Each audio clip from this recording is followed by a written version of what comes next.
আমরা আসলে পেস বোলাররা সবসময় বেশিরভাগ সময় একসাথে খাইতে যাই বা একসাথে বসে কথা বলি। ফিজিও ট্রেনার ওদেরকে অবশ্যই থ্যাঙ্কস দিতে হয়। শরীফুল 3 থেকে 4 জন পেস বোলিং কোচের অধীনে আপনারা কাজ করেছেন এখন পর্যন্ত। আমি যদি মূল্যায়ন করতে বলি, কাকে কীভাবে মূল্যায়ন করবেন এবং এখন বর্তমানে যিনি আছেন বা আপনাদের যে এই যে একটা টিম, এটাকে দাঁড় করানোর পেছনে আসলে কার ভূমিকা ছিল?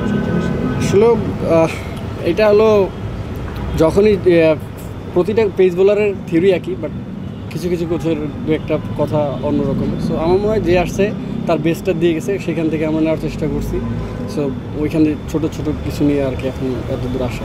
ইন্ডিয়ার সাথে টেস্টের পরে T20 হবে, দুটো সিরিজ, এবং আত্মবিশ্বাসী এখন আমরা খুব বেশি। আপনার কি মনে হয় আমরা ইন্ডিয়াকে হারাতে পারবো? ইনশাল্লাহ আমরা হারাবো, আমাদের সেই বিশ্বাস আছে। আমরা পাকিস্তানের সাথে ভালো করে আসছি, সো সেই আশা নিয়েই ইনশাল্লাহ চেষ্টা করব। T20 নিয়ে আপনাদের আলাদা কোনো প্ল্যান বা কীভাবে আসলে প্র্যাকটিস সেশনগুলো সাজাচ্ছেন? আমাদের যে প্র্যাকটিস সেশন সোহেল স্যার সুন্দর করে সাজিয়েছেন। আমাদের প্র্যাকটিস ম্যাচ সিনারিও করতেছেন, আবার প্র্যাকটিস ম্যাচ আছে।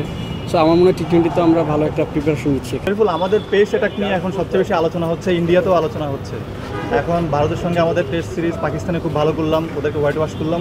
কী প্রত্যাশা এই দলটার কাছে, এবং আপনি যেহেতু টিমের সাথে ছিলেন, এই গ্রুপটার সাথে ছিলেন? আলহামদুলিল্লাহ আমাদের একটা হেলদি পেস অ্যাটাক আছে বাংলাদেশে। এখন যারা বাইরে আছে তারাও খুব ভালো। সো পাকিস্তানও আমরা ভালো করছি ইনশাল্লাহ। সেই আশা আমরা ইন্ডিয়াও ভালো করবো, কারণ আমাদের যতগুলো পেসগুলো আছে সবাই খুব ভালো ফর্মে আছে এবং রিদমে আছে। সো এটা আমার মনে হয় যে বাংলাদেশের জন্য খুব ভালো।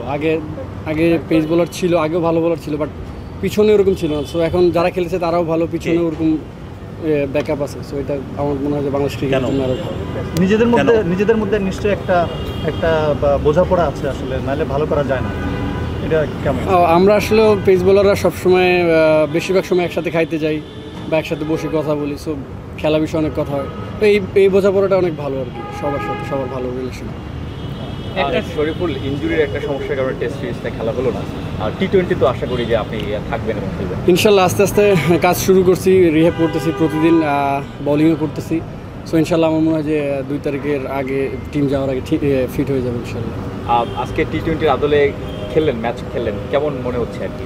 আলহামদুলিল্লাহ ভালো। অনেকদিন পরে আবার সাদা বলে ধরছি, সো একটু ডিফারেন্ট লাগতেছে, কারণ কিছুদিন লাল বলে খেলছি, তো ভালো লাগতেছে। শরীফুল, এখন তো পেসারদের উপর অনেক ডিপেন্ডেন্ট হয়ে যাচ্ছে বাংলাদেশ। টেস্টে দেখছি আমরা 20 ওভার পর্যন্ত অনেক সময় বল করা লাগছে বা লাগতে পারে সামনে।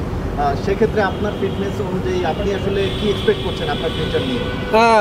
আমরা এখন সবার ফিটনেস নিয়ে খুব কাজ করতেছি। সো আমার মনে হয় যে ফিটনেস ইস্যুটা সবার দিক থেকে ইমপ্রুভ করছে। সো ইনশাল্লাহ আমার মনে হয় না 20 ওভার কোনো ফ্যাক্ট হবে এখন পেস বোলারদের বোলিং করতে।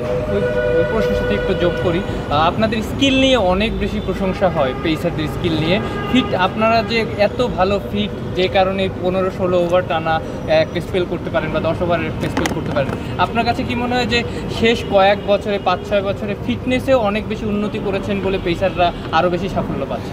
অবশ্যই আমাদের যে সব পেস বোলারের দেখেন সবারই ফিটনেস বা স্পিনার বা ব্যাটসম্যান সবার ফিটনেসটা কিন্তু অনেক ইমপ্রুভ হয়েছে। সো ফিজিও ট্রেনার ওদেরকে অবশ্যই থ্যাঙ্কস দিতে হয়, কারণ ওরা অনেক কাজ করতেছে আমাদেরকে নিয়ে। সো এটা ভালো দিক। এর বাইরে কি আলাদা কোনো কারণ আছে কিনা আপনাদের নিজেদের ব্যক্তিগত দিক থেকে?